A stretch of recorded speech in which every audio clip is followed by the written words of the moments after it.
Welcome to my channel, Dark Whispers. For all video updates, subscribe to Dark Whispers and turn on the bell notification.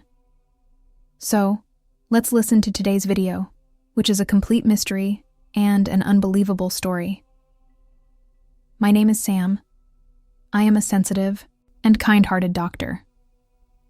I love my profession and care for the poor. That's why, when a posting was announced for a remote village near the border, I happily volunteered. Several doctors looked at me as if I were crazy. The hospital was small, and the village was spread out, with houses situated at some distance from each other. I was always on duty, ready for any patient. A month had passed since I arrived. Sometimes soldiers from the Border Rangers force would visit me for medical treatment. I treated them with great care. One of their inspectors became a good friend of mine, and we even went hunting twice. Although I would go out, I never ventured too far, as I was unfamiliar with the area and feared getting lost. One evening, a cool breeze was blowing, and I went out a little to enjoy it. However, as soon as it got dark, I started heading back, carefully trying to remember the paths. But despite my caution, I lost my way. Finally, after much difficulty, I found my way back. But by then, it was completely dark. I had only walked a little distance when something suddenly passed by me like a gust of wind. I quickly turned around, but I saw nothing, just a breeze carrying a fragrance that touched my senses, leaving me bewildered. I anxiously searched the area but found nothing except that mesmerizing fragrance. Feeling disturbed and puzzled, I returned to my small hospital. The hospital had 3 rooms, 2 for patients and 1 for my residents. That night, as I lay in bed, I kept thinking about the mysterious fragrance. It lingered in my senses throughout the night. At one point, I even felt as if someone was standing outside my window. The thought startled me, and I quietly walked toward the window. I quickly opened it, only to find nothing outside. That night passed in a state of unease. In the morning, after performing ablution and offering prayers, my assistant brought me breakfast. The government had provided a compounder, a ward boy, and an assistant for the hospital. The assistant, Ryan, while handing me tea, looked at me strangely. "Dr. Sahib, it looks like you didn't sleep well last night," he remarked. "Yes, I just couldn't sleep properly," I replied. I couldn't explain why. Ryan, without saying anything further, walked away, lost in thought. That day, I decided to go back to that area again to uncover the mystery of the fragrance that had unexpectedly captivated me. But before I could carry out my plan, an injured young man was brought in after a fight broke out between 2 rival groups. The clash was so intense that several people were wounded. Even my friend Inspector William arrived with the Border Rangers to control the situation. Some of the injured only needed bandages, but others required minor surgeries. The severely injured were sent to the district hospital. The chaos lasted until 10 p.m., and by the time everything settled, I was exhausted and had forgotten about the mysterious fragrance. Inspector William was about to leave when I asked him to stay for dinner, but he declined, saying he had to resolve the dispute between the fighting groups. After dinner, I lay down and immediately fell asleep. That night, I was woken up by a soft rattling sound. A wave of that same intoxicating fragrance suddenly filled my room. I felt hypnotized and walked toward the window, but there was no one outside, only that enchanting fragrance. I rushed outside, trying to trace the source. The fragrance seemed to be pulling me toward something unknown. Without realizing it, I kept walking, as if hypnotized. But there was no one there. Only that same fragrance, lingering in the air. I quickly moved towards the door, stepping outside to trace the source of the fragrance. I looked around in every direction, but there was no one except me. However, the fragrance felt as if it was pulling me toward something, like an invisible hand guiding me forward. Hypnotized by the scent, I kept walking, as if it was leading me toward a secret yet to be revealed. I didn't know how much time had passed when I suddenly stumbled on something and snapped out of my trance. As I regained my senses, I found myself standing in front of some desert shrubs, next to a large mound surrounded by scattered bricks. It seemed like someone had once attempted to build something there but had abandoned it for some reason. Just then, the fragrance intensified, filling my nostrils once again. Without thinking, I moved towards the bushes, from where the scent was emanating. But behind the bushes, there was nothing. Just that overwhelming fragrance that was driving me mad. I couldn't locate its source. Suddenly, strong winds began to blow, disorienting me. The wind seemed to come from one direction, then another, from the front, from behind, surrounding me completely. I wandered in circles until I became exhausted and finally climbed onto a small mound, lying down to catch my breath under the moonlight. I was extremely thirsty, but I had no water, and finding water in this barren desert was nearly impossible. I lay on the cool sand for a while, then decided to start my journey back. As I walked, lost in thought, I realized I had once again lost my way. Desperately, I looked around and noticed an old ruin to my right. I was confused and uncertain. My mind told me to turn back, but my heart urged me to take a look at the ruins. I finally decided to approach the ruins. Just as I reached the entrance, my foot got caught on something, and I fell hard. Fortunately, I wasn't badly hurt. After lying on the ground for a few moments, I slowly got up and looked at what had tripped me. It was a piece of cloth, partially buried in the ground. A small portion was sticking out like a knot. That's what had caught my foot. I instinctively muttered a prayer of gratitude, realizing that if I had fallen at the entrance of the ruins, I could have been seriously injured. As I examined the fabric more closely, I suddenly felt that the same enchanting fragrance had now become even stronger. It was almost intoxicating. Driven by curiosity, I reached forward and carefully pulled the cloth out of the ground. As I shook off the dust, I realized it was a colorful dupatta, scarf. Without thinking, I brought it to my nose, and in that moment, I was stunned. The same mesmerizing fragrance was coming from this dupatta. Deep in thought, I stepped inside the ruins. It was clear that this place had once been a grand residence. I explored the entire structure. There were about 8 rooms, some of which still had partially intact walls, though none had a roof. Despite my search, I found nothing else of interest. Disappointed, I decided to leave.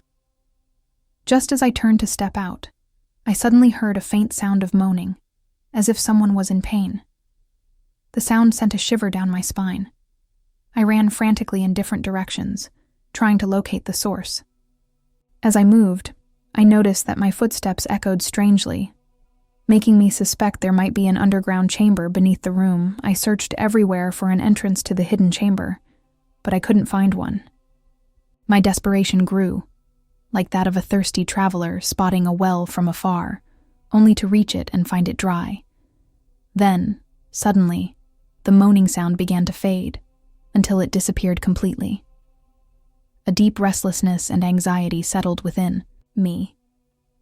Exhausted and confused, I decided to return to my hospital.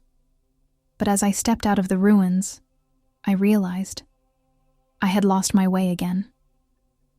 The sun was beginning to rise. I began to see things clearly, and that became a serious problem for me. In the vast desert, losing one's way meant turning into just another forgotten story. But my biggest concern was that the Indian border was nearby, and there were no clear markings to distinguish it. I was afraid of accidentally crossing over. Caught. In this dilemma, I stood there for a long time. Finally, mustering some courage, I climbed onto a tall, sturdy wall of the ruins to look around. From the top, I could see far into the distance, and that's when I spotted the roofs of a few houses not too far away. Climbing down, I started walking in that direction. But the path seemed endless. My exhaustion grew unbearable. I had neither eaten nor drunk anything since the previous evening. Ahead of me was a large hill, which I somehow managed to climb with great difficulty. And then, to my great relief, I saw the outpost of the ranger force. Overcome with joy, I lost my balance and tumbled down from the hill. As I fell, I heard the voices of people shouting, and then everything went black. When I regained consciousness, I found myself lying on a clean charpoy in a tidy room. Someone helped me sit up and offered me a drink, which brought some life back into me. As my vision cleared, I saw my friend, Inspector William, standing before me. My happiness knew no bounds. Seeing me conscious, he smiled and said something, but I was still too weak to respond. After some light-hearted conversation, we got back to serious matters. I narrated everything that had happened to me. Listening to my account, William fell into deep thought. "Why are you thinking so much, William?" I asked. "The ruins aren't far from here. Let's go check them out." He nodded in agreement. Gathering 2 constables and some digging tools, we mounted camels and set off for the ruins. Upon reaching, William himself confirmed my suspicion. The echo from our footsteps indicated that there was indeed something beneath that room. We searched for an entrance to the underground chamber, but after much effort, we found nothing. Then, William instructed the constables to dig up the floor of the room. They worked diligently, and soon, a large portion of the floor caved in, revealing an opening into the underground chamber. As we peered inside, a foul stench hit us, making us instinctively cover our noses. Our curiosity intensified. William exchanged a meaningful glance with me, then signaled the constables. With ropes and heavy flashlights, the 2 constables descended into the chamber. Seconds later, their voices echoed from below. "Sir, there are 2 corpses here." Hearing this, I felt a jolt through my body. "Find an entrance to the chamber, quickly," William ordered. A short while later, one of the constables called out, "Sir, we found a door." "Open it," William commanded. A series of loud metallic clanks followed, and then the path was finally cleared. The entrance was located right next to the wall of the adjacent room. As we climbed down, we inspected the loose bricks at the entrance. It seemed like the passage had been sealed just a few days ago. Inside, we found a young woman's clothes, including a dupatta, draped over one of the corpses. With the sunlight now entering the chamber from both openings, everything was clearly visible. When we approached the bodies, what we saw sent chills down our spines. Both victims had been brutally murdered, with a sharp-edged weapon. I stepped forward and looked at the young woman's face. My head spun, and a sharp pain stabbed my heart. A flood of memories washed over me. "Doctor, you have bandaged my wound so well," the young woman had once said. "Why? Did the previous doctor not dress wounds properly?" I had jokingly replied. "No, doctor, he was a good doctor too. But he used to look at girls with strange eyes." As I gazed into her lifeless eyes, I recalled how her eyes once held an odd mixture of fear and sadness, and how she had hesitated before finishing her sentence. And now she lay here, lifeless, beneath the ruins. She was looking at me, and after the bandage was completely applied, she looked at me again. "You are a very good doctor. Thank you so much," she said. Then, casting a meaningful glance at Krishna, she left. At that moment, I felt a strong hand press against my shoulder, bringing me back to reality.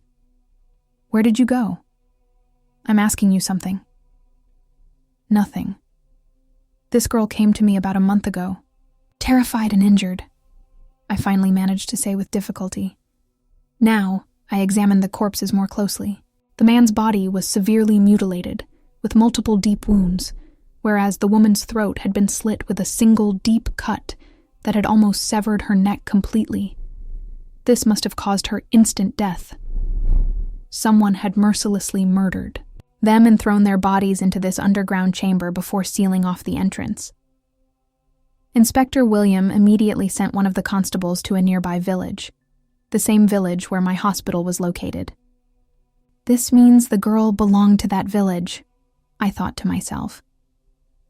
We carefully lifted the corpses out of the chamber and covered them with a large cloth. When the villagers arrived, William asked them, "Has anyone from your village gone missing?" D'accord. Villagers shook their heads in denial. Then, William called 2 men forward and showed them the bodies. Suddenly, a cry rose from among the villagers. "They belong to our village." Mourning and wailing erupted as the shocking truth sank in. "Inspector." William became furious. "When I asked if anyone was missing, you all denied it," he snapped. But the condition of the corpses indicated that they had been dead for almost a month. William then began interrogating the families of the deceased, but they continued to shake their heads in denial. "Inspector, we don't know anything," was their constant response. I sat silently in a corner, overwhelmed by sorrow. Finally, after a bit of forceful questioning and the threat of legal action, a young man broke down in tears and started talking. The deceased couple had been in love, but one day, a notorious young man from a neighboring village, showed Harry's son, had caught sight of the girl, whose name was Serena. From that moment, he had relentlessly pursued her. Out of fear, the girl's parents and the boy's family secretly arranged their marriage and sent them away at night, instructing them to head to Lahore. Both families felt reassured that their children had reached a safe place. However, when Inspector William reported the case to his superiors, he had Chaudhry's son and his accomplices arrested. During interrogation, the truth came out. They were the murderers. They had been keeping an eye on the girl at all times. On the night, the couple left the village. These men ambushed them in the darkness. They brutally murdered them and hid their bodies in the underground chamber of the ruins. My heart was heavy with grief over the fate of the girl and the tragic events that had unfolded. But one question remained unanswered. Why had the mysterious fragrance led me to this case? Then, a thought crossed my mind like a whisper in the wind. Perhaps because I am a kind-hearted person, a doctor who helps others. When the girl had come to me for treatment, she had even praised my kindness. Maybe that's why her restless soul had guided me toward uncovering the truth about her tragic death. Later, both bodies were respectfully shrouded and given a proper funeral, with the entire village mourning their loss. After that, I stayed in the village for another year. Many times, I visited the ruins, but I never sensed that strange fragrance again.